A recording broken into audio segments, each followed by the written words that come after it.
I mean, we saw what happened when there was more interconnectivity with communications over the internet. What the internet did for communications, I think Bitcoin and Lightning can do for monetary financial services. So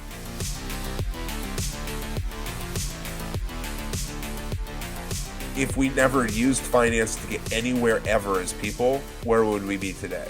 We would obviously fall on hard times because we make bad decisions with money. We're not always correct. But if the building blocks were so strong that we had never why do we fall into a recession? Because somebody lent money and made a bad decision. That's how a recession starts.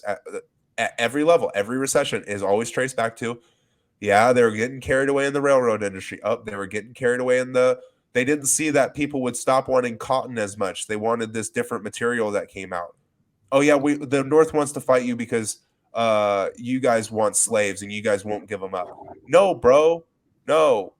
They fucking are the South is fighting for its way of life because the North found something else to fucking wear and another place to get it from that was even cheaper than them, even though they had free fucking labor and endless amounts of cotton to go get. It still got outcompeted against the market in technology. Technology comes for all.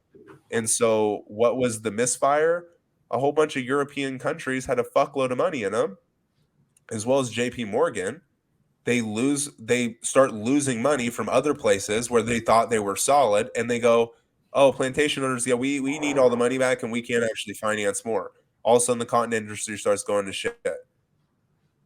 And that was 1837. The Civil War was 1861, and it took them 2 years within the Civil War for the Union to establish a national currency in which the government printed the money, gave it to the federally chartered banks, which were like all within the states. And what they did from there is what they wanted. Then obviously it took another 50 years and 1913 happened. Why did 1913 happen? Well, because there was a crash. Essentially, there was a crash in the economy because the telephone and the light bulb just came for so many jobs and came for so many industries. So there was a massive banking problem because there's a whole bunch of banks that obviously poorly lent out money to industries that they thought were going to continue to grow. And they didn't because there was a technological innovation. That happened in 1907, which was a relatively short recession. And then the Fed gets started in 1913. Obviously, a lot of speculation about Jekyll Island. The reasoning for starting the Fed would be like, okay, now you have a national currency, but now we know where the money, we know how much money, we have somebody to blame or whatever you want. We have a scapegoat. We have the scapegoat. Here's your guys' scapegoat. And they've been doing it ever since. But dude, the influx of banks, there was 300 banks and then there was 30,000. Like, people have always wanted to bank. The oldest institutions in America are banks because they last the longest.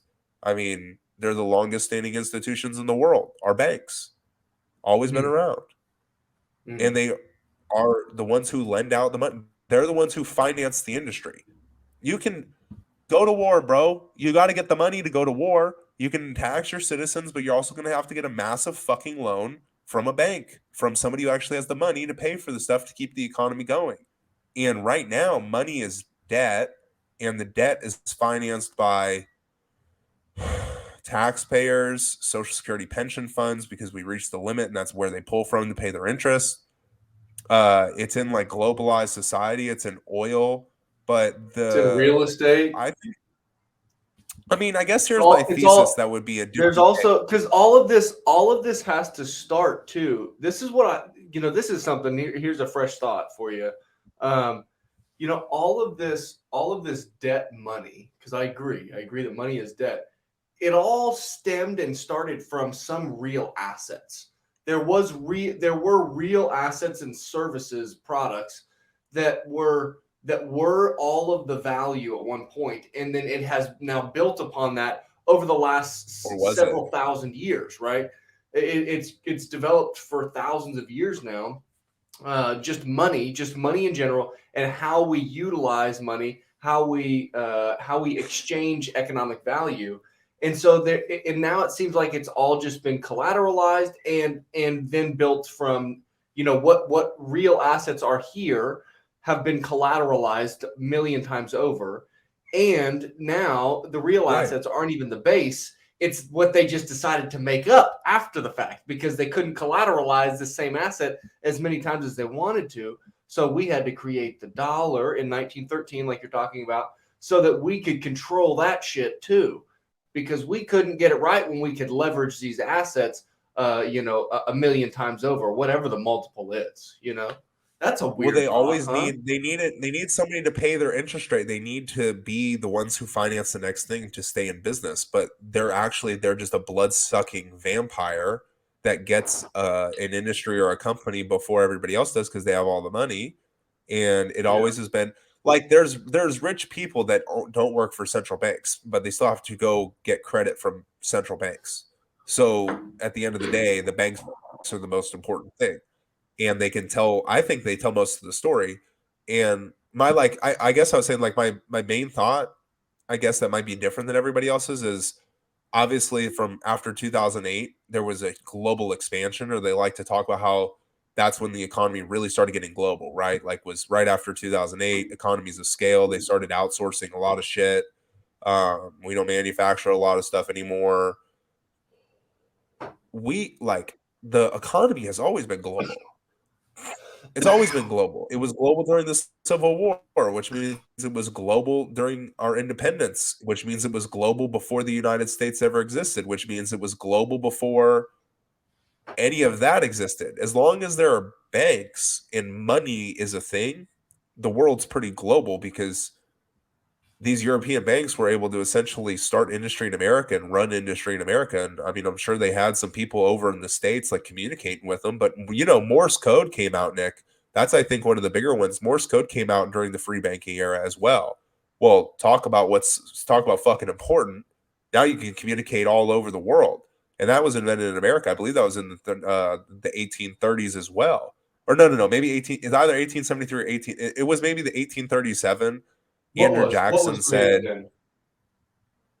so in 1833, Andrew Jackson said that once the 20-year charter of the Second National Bank of the United States is up, I am giving all federal funds to banks that currently exist, and I am essentially draining the balance sheet of the government. And he effectively did that, which created the free banking era. At the same time, Morse code was developed, and so obviously communication started to grow. The California Gold Rush started in 1948, right after that as well. And there were banking crises. There was all kinds of stuff. Obviously, there's European banks that are involved in American affairs Okay, so during that here's an time. interesting piece on that, Griff. So you got to pause. You got to pause because you're making a really cool connection that I like, and that's communication and how we operate financially within the economy. Because in anything that a human wants to do, in my belief, is that we want to increase and make more efficient, to do better. We want to just be progressing. That seems like where good things, you feel good whenever you're doing those things, right? Which seems to be good, right? And in doing that, you're going to make more Law language efficient money. what has already been created. And in making things more efficient in the economy is, man, can we move money instantly? That's like the goal, right?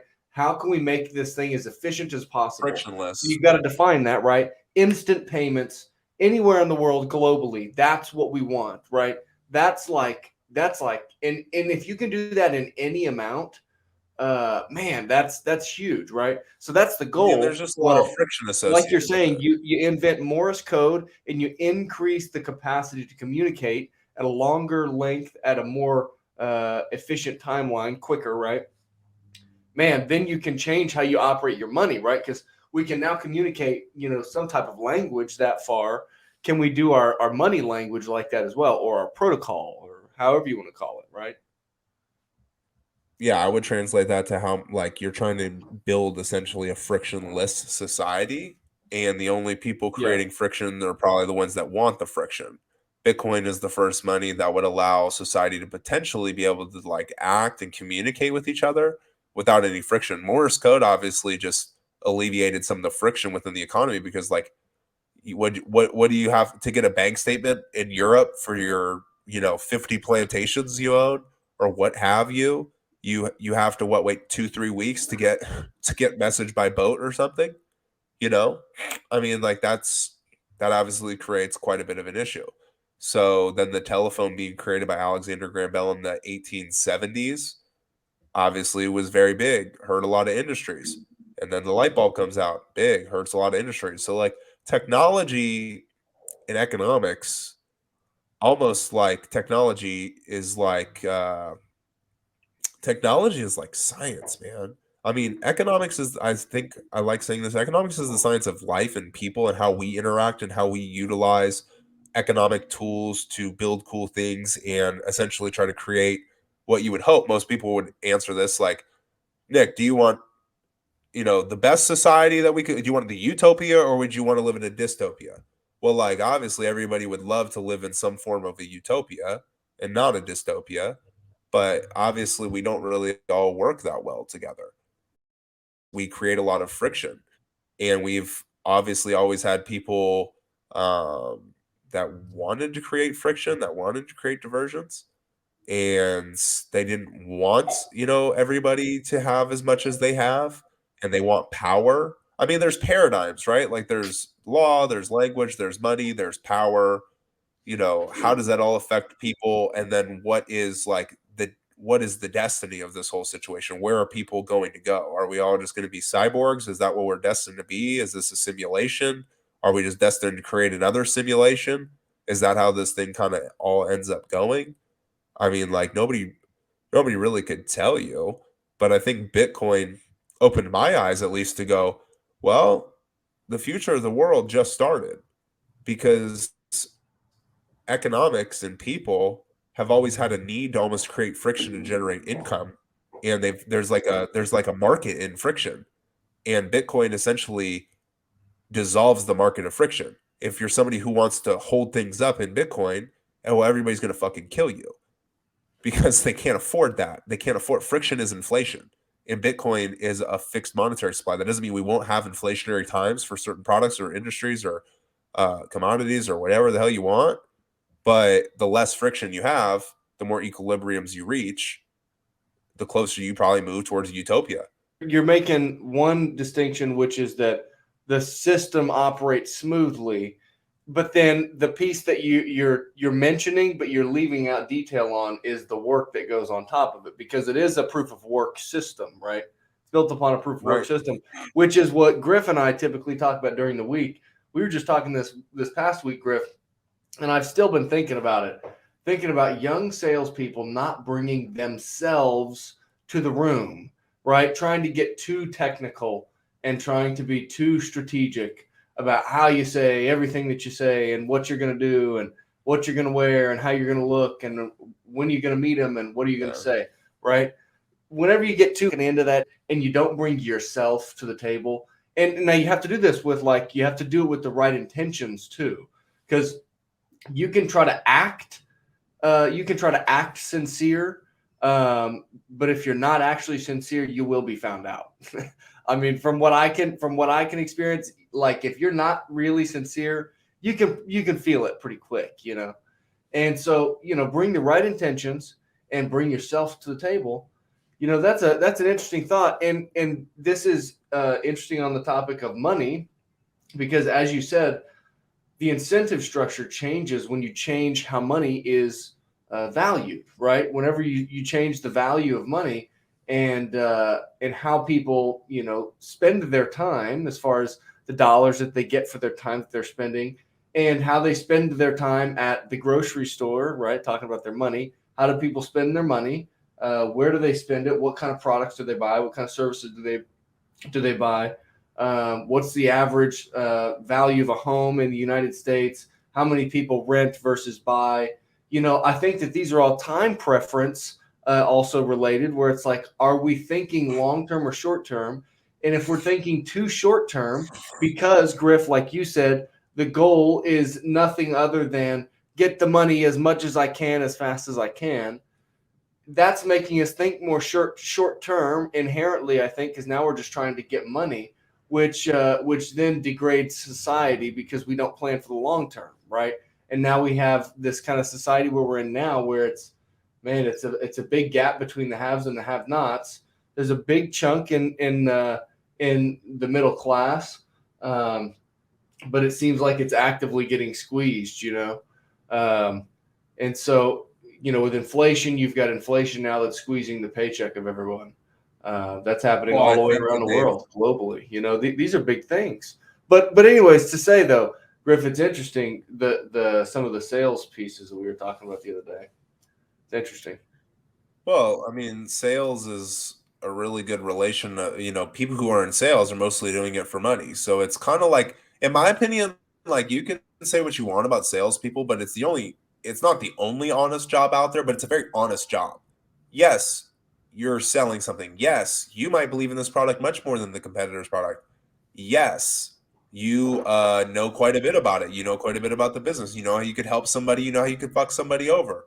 But the beauty of sales is that so does your customer. They know that you're making money if they say yes. So it's always about the transfer of emotion from one person to another. Like that's what sales is, or at least it's so I've been told. And effectively, like that's kind of like it's way more honest than a lot of other ways, because in the long term, if you're a sleazy salesman, like truly, or if you're somebody who scams people truly, not a lot of those people win. You might see a few of them win, and that's, I mean, like God bless them. Like some people can scam their way to the top. Look at Bernie Madoff. He eventually got found out, by the way, and probably thousands of other people attempted to be Bernie Madoff. And you don't need the government to find you out. You just need customers to find you out. The market will find you out. And what do you have then? Nothing. No business, no credibility, no nothing to your name. All we can hope that for isn't like in the future that there is a really good Yelp system on Bitcoin where we can fucking flag addresses like a motherfucker, like peer-to-peer flag them. Like, hey, this motherfucker's just a scammer. Like, he's just gone here to fucking scam you. I'm not saying you can't do business with them. We can't lock anybody's transactions or anything of the sort. But as a peer to you, fuck that guy. I mean, like, to really work on that kind of system is super important. But yeah, I think sales is dope. I mean, like, sales is business. Everybody's selling something. It doesn't matter who you are or what you do. You're involved in a sale. I mean, like, the United States need 33% of my money every paycheck to keep going. And I would pretty much most likely say probably not. I think that they could take a lot less of people's value to keep the system running. Do I think that we Dude, needed to give billions of 33% dollars? is crazy, bro. Well, factor this in, bro. My state tax rate can get as high as 10% in California. My federal tax rate right now will get as high as like 24% to 27%. And Social Security is about 6.5%. Medicare is 1.35 every paycheck. And boom, there you have it. Money is not yours right now. And if you're telling me that that's creating good incentives, if you're telling me that we're building a world where we're putting emphasis on the correct things for the young people, I would say you're wrong. I mean, I guess this is a rant about how Bitcoin fixes society, because it is, because we need it.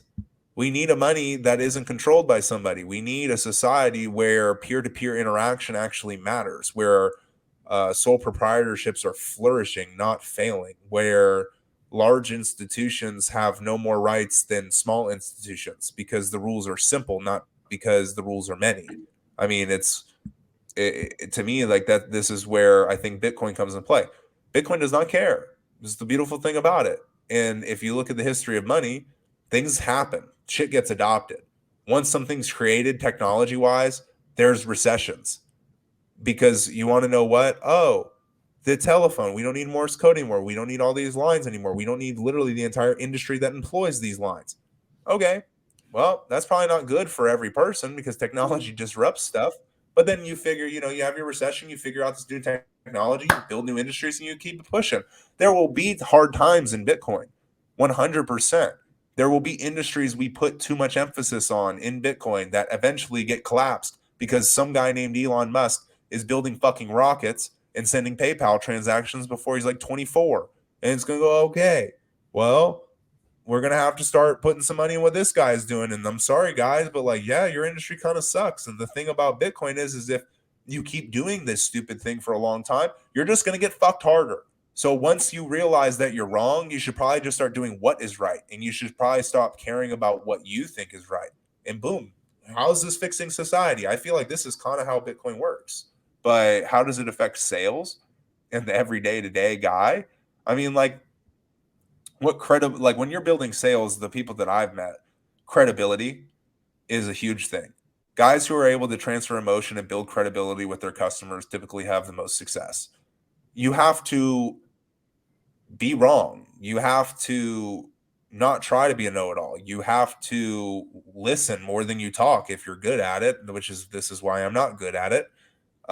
You have to care and be thoughtful. I mean, unless you just got something mailed in. And this is all to say too, there's a lot of sales jobs now where people have them and they're not selling anything. We have a lot of monopolized and socialistic aspects to our economy. I mean, I work in healthcare sales. I sell a pretty tough product, but I promise you, I've seen lots of people who sell a product and make a lot of money. The hospital has to buy the product. There's no other product to buy. What's the point of having a salesperson? Got to have the salesperson. You got to employ people. There's tax incentives around employing people. People only doing it because there's tax incentives. That's why I feel like the whole AI thing, it's a little scary. I don't know. We haven't talked about ChatGPT. I mean, I've seen the things that you posted, and it's just like, but it was for me, it was like once I learned what machine learning was just a little bit after that came out, I was like, oh, yeah, this is just a language algorithm that somebody is, throwing out there.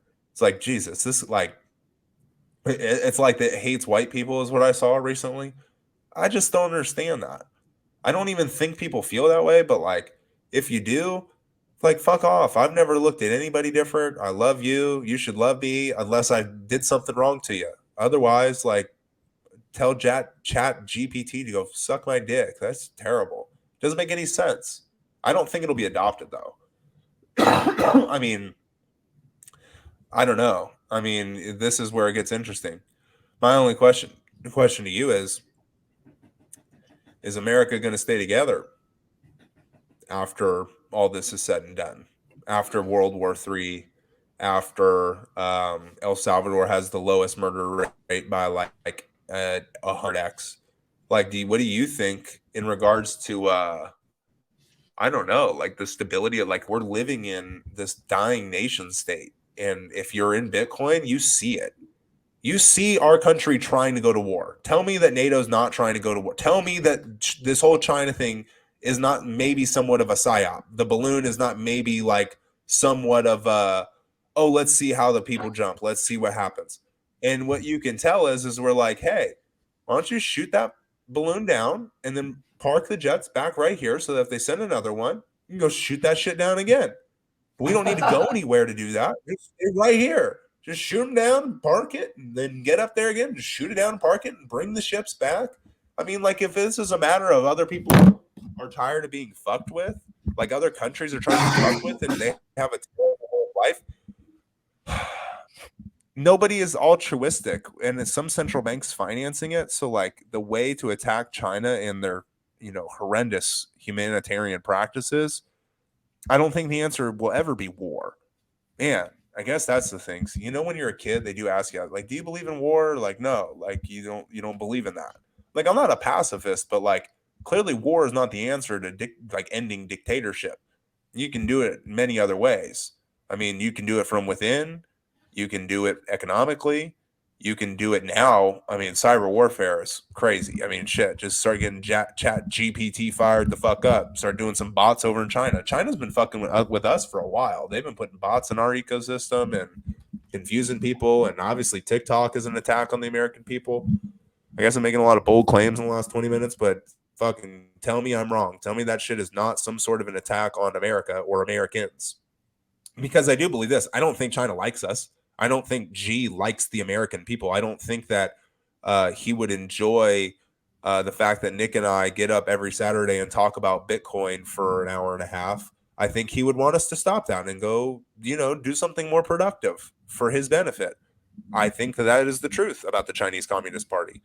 And that's, an unfortunate fact of life. But that's where we get into some other stuff, bro. Like, can there be a nation state that fights for freedom and democracy unbiasedly? Can that even be a thing? Does that exist? Or is the answer, I don't know, fixing the money, fix the world? I don't know. I just kind of think the Bitcoin one has more of a chance to do it than like there being another America and it going around and just fucking up all the communists and then somehow doing what America couldn't do and establishing real economies and giving people real power and not imperializing them, not the whole like IMF bailout, dollar, oil thing, forget all that, because that's a system that totally fucks over small countries.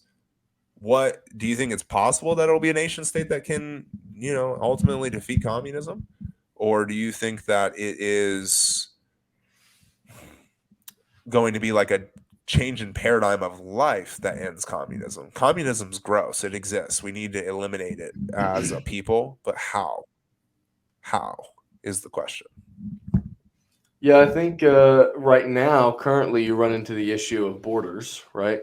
Different borders dictate different legislation and, agreement to what is law in some sense, right? In some senses, that it's more on the extreme side, right? When you think about America versus communist China, or maybe something a little bit closer to similar, like the United States and, I think Canada probably has a similar-ish style of life, right? So there's kind of that spectrum, right, of extreme all the way down to pretty similar. But yeah, I think you run into an issue where, like, you look at how the population size of China, that being such a huge amount of people that's under the control of a communist regime, their human capital is basically locked up from the world, right? Because the Communist Chinese Party is not going to allow these people to contribute outside to the rest of the world in some sense, right? There's Right. all these huge businesses are all owned by the country. They're owned by China, by the Chinese Communist Party, partially and some in whole, right? And so it's almost like there's a lack of free spreading information throughout the world, because it's all dictated on who receives the information and filters the information and this and that, right? It's all these third parties. It's all the intermediaries that dictate what signals are allowed to come in and go out, and when and where they're from, and all this kind of stuff, right? All these different metrics that we don't even freaking know about, right? It's almost like, yeah.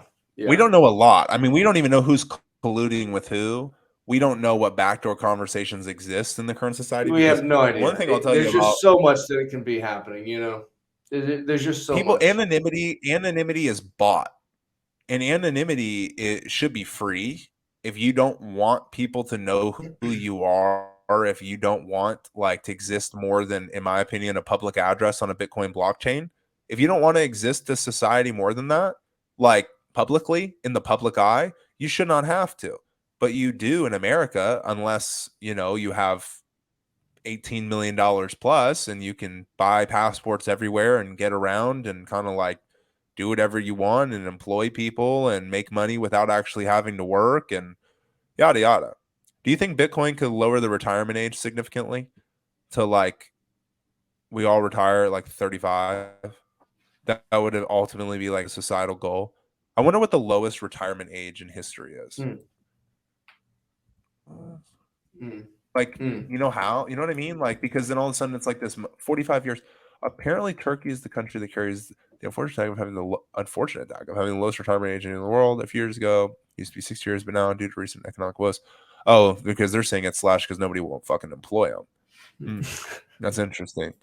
What about a society that is not cutting the retirement age because the money is just so good, so you don't really need to save that much of it, and you're vibing. You just do what you want after a certain age, whether you want to participate or not. It's like totally up to you. But that would also be like,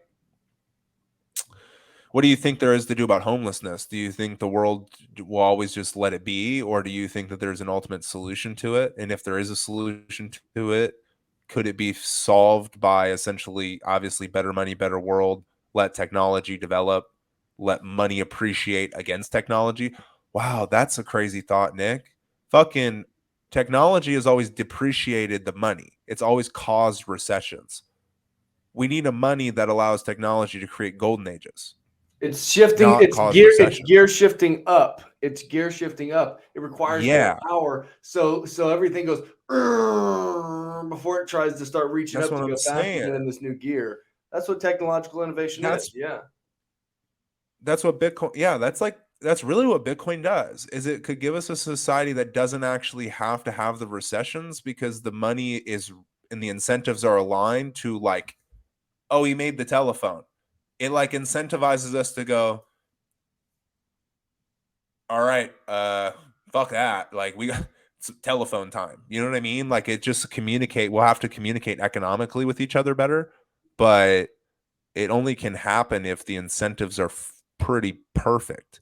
And it only happens if you have a hard, I think that's where hard money affects economy. It gives us the opportunity, like a fixed amount, fixed issuance supply is pretty fucking crazy when you think about it, because now you make the telephone, and instead of an entire industry dying and all of the financing with it, and obviously if somebody's financing something, that means they have to pull their money out of something that's working. Maybe it's not working like like at the highest pace, but it's not making them more money than something else. So now they're just cutting shit because they made a bad bet.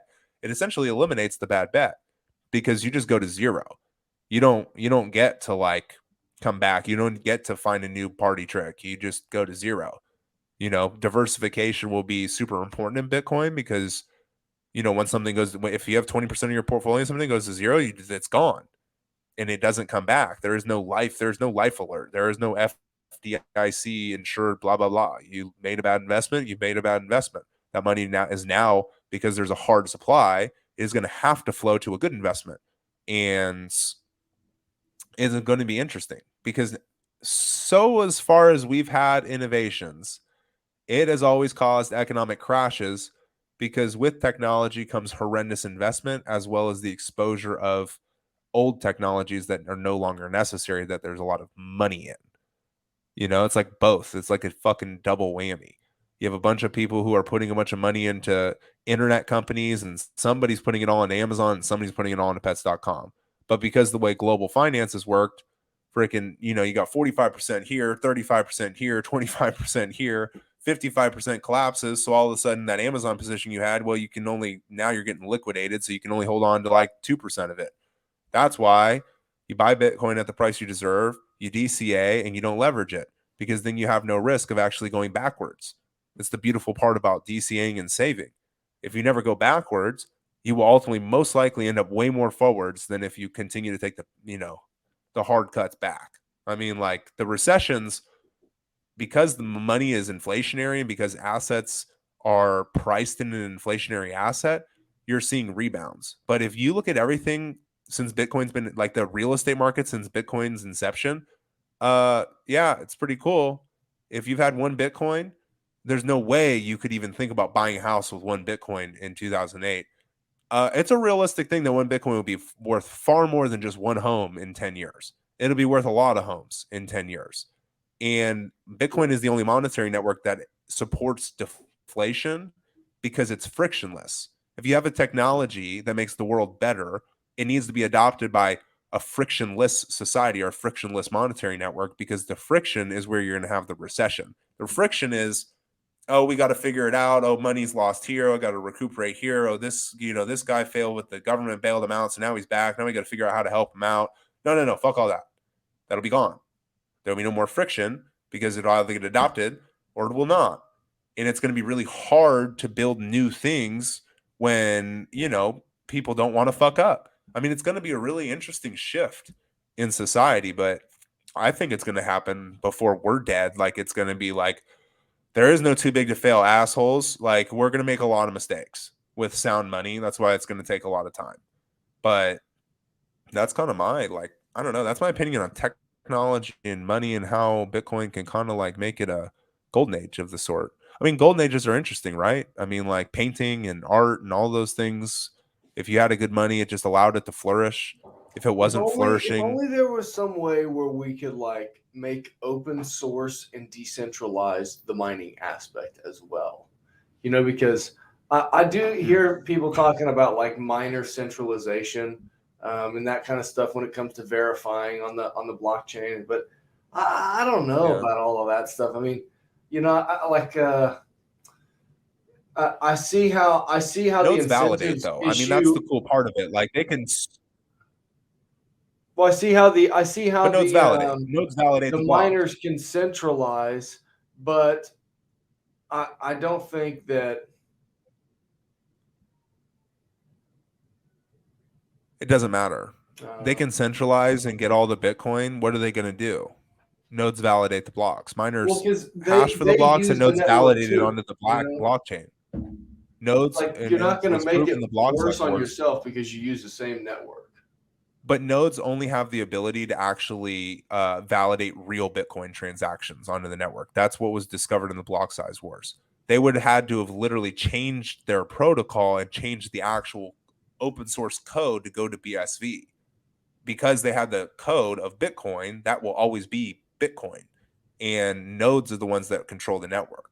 So I think the node network is what needs more hype than the mining network, because the mining network, honestly, dude, it's probably gonna get fucking centralized. If anybody gets smart in America, or China gets smart, or any of these countries get smart, the hash rate's gonna go through the fucking moon, and the only people that are gonna be able to mine are really wealthy people, or, you know, 5 million plebes in a mining pool that get a dividend essentially of all the Bitcoin that they ever actually win, which I Yeah. think there'll be a combination of the mix. But you can't tell me that the United States isn't going to start hashing. If one Bitcoin becomes worth $10 million in today's purchasing power, one Bitcoin becomes worth fucking infinity. One Bitcoin would buy cities in 20 a Bitcoin standard. One Bitcoin would literally, they would buy Florida. You'd go, I have one Bitcoin in 500 years. People are going to go, how? Oh, all right. That's pretty serious. Like, you can't even fathom like how much that changes. And you and I can't fathom, like, yeah, we have millions of sats, right? Are we going to end up with millions of sats? That's a fucking question. I mean, most of the time, most people don't, because it's not because you're greedy. It's like, I have a life to live. Now, will we save some of these sats for the great grandkids? That's what we're going to try to do. But we will die. And some third generation Nick Burns is probably going to fuck it up, just like the movies and the Kings, and society will move on. I don't think the world was meant for Rothschilds. That's why central banking sucks. They're able to keep the lineage going, whatever it is. And I think that's what kind of blows, is like, central banking has held up society because the same people are in charge. And you could argue the same people have been in charge for a lot longer than everybody suspects. Because if JP Morgan was the one financing plantations, that means that somebody had to have enough money to start that thing all the way then. And if somebody has had enough money to start something all the way then they probably had enough money to start it before. And so on and so forth, for as long as money has been created. Seashells and all into gold, and then silver coins, the whole story that we talk about all the time.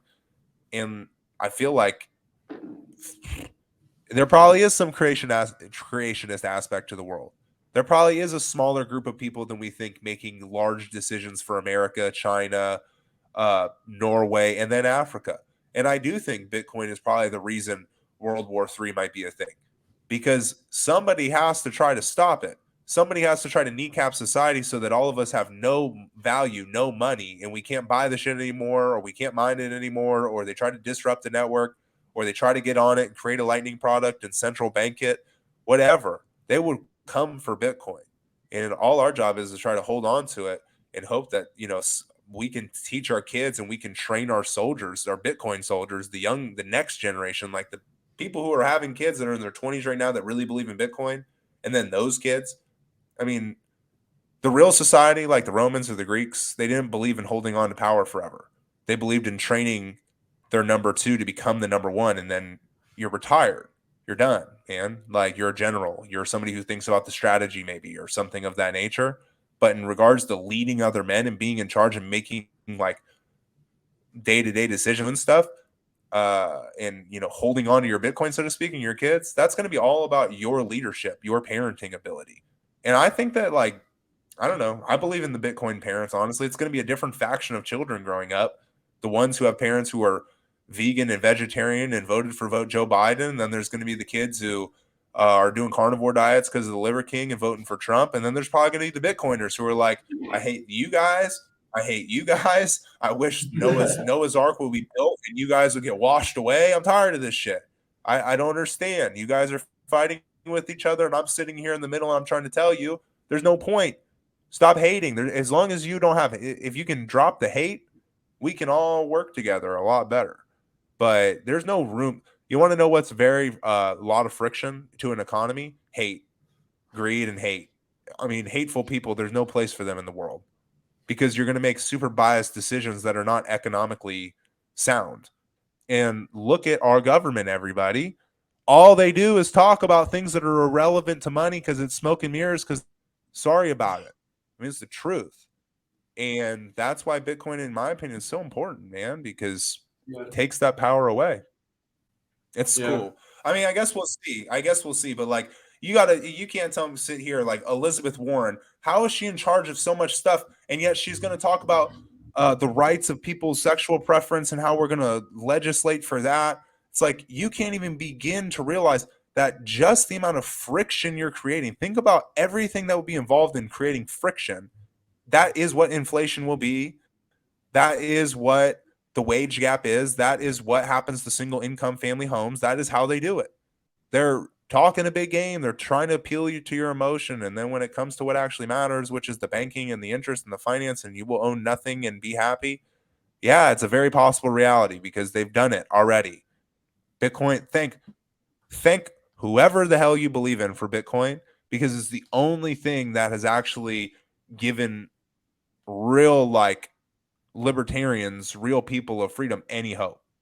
Otherwise, there's not a lot of hope. They've been doing a central bank for 100 years. And if it's not going to be America's central bank, they're going to make it a central bank digital currency, or we're going to all be trading CCP money or Russian money or somebody else's money. There will be a new world monetary standard because I promise you, the rich elite do not want to go back to any form of hard money standard at all. And they will not do it. It is not going to happen. Fiat is the greatest thing that has ever happened to the 1%. It's the greatest thing that's ever happened to the proletariat. It's the greatest thing that's ever happened to bureaucrats. It's the greatest thing that's ever happened to banking. They don't even have reserve requirements. Why is there not a bank run? If people read that, they should all run there and go, I want my fucking money. And they're going to go, hey, like, we don't have it, but like, that doesn't mean you can't spend the digits in your account. It's brutal, man. We have like we don't even have $1 trillion of gold in fucking Fort Knox. And we have $31 trillion of debt. It doesn't work. It's not going to, and honestly, we will have society that's ruled by these people, but that doesn't mean it's going to be good society. And that doesn't mean that people who have harder money and the ability to leave won't leave. Look at the state of California. Everybody leaves. Everybody's leaving, man. And it's because it's a beautiful place and we want to be there, but it's like, come on, man, fuck. Like you were paying you all this money for what? Like everything sucks. Everything we give you money for is ass. And it keeps getting exacerbated. So I think just extrapolate that to like America as a whole to a certain point, or there's going to be factions of America. There's going to be states in America that obviously accept Bitcoin for what it is and totally embrace it and take off with it. And there will be states that try to fight it and get way behind. And if you've ever, done any math divided by 21 million, you get Bitcoin at the price you deserve. So if the state in New York's buying Bitcoin at 5 million and Texas bought it at fucking 500,000 and El Salvador's stacking it at fucking 15K, the power is where the power is. And that's what is called decentralization. And that's probably effectively how a lot of American entrepreneurs and talent is going to spread all over the world because money is going to be elsewhere. It's not just going to be in America. If you can go build Silicon Valley in El Salvador where the weather's better and there's beaches, there's a whole bunch of good fucking food and money buys you a lot and there's hardworking people and people happy that you're there and the murder rate is super low, I bet there could be a Silicon Valley somewhere else. And I bet they could speak English. And I bet they could use inches and feet just to appeal to the Americans who are migrating over there. People will be nice if you have money. And Americans do have money. We will have money. We'll have the best opportunity as fiat hyperinflates around the world to get into Bitcoin at a better price. But I don't think forever. I don't know when the event is. At what block height does hyperinflation happen to fiat? Well, let's say this. It's already happened. It just took 50 years. You're debased. 2,300% cumulative inflation, I'm pretty sure is hyperinflation. Like, I'm just vaguely sure. I'm vaguely sure when you have to start marketing margarine over butter, hyperinflation's already taking place. Like, you're literally putting less pizza slices in the box and telling everybody that there's the same amount of pizza. And there's not. I'd argue that that's debasement and hyperinflation. And how far along are we? First national bank, second national bank, national currency, Federal Reserve, confiscation of everybody's gold in 1931, Bretton Woods 1943, 1971. We told everybody to go fuck off, the gold standard. And then in 2008, they told you that if you start a company and you make a certain amount of fiat, well, because you employ so many people, we can't let you fucking do anything. So we'll actually print money just to give to you to keep going, to keep this charade alive. Mm-hmm. Yeah. Where does that lead us in 2023? We'll fucking see, everybody. But I would buy some fucking Bitcoin. And I'm gonna leave it there. That's all I got for the day. I just would. I would buy some fucking Bitcoin. You know what I'm saying? Fucking stack some of them motherfucking sats, because dollar's pretty volatile according to all of human history. So stack sats, everybody. Come check us out on Twitter at Nyc and Griff Show. If you're not watching us, we've got video on Spotify and on YouTube. Check out the Satoshi Shop down in the description. We'll see you guys next time. Peace.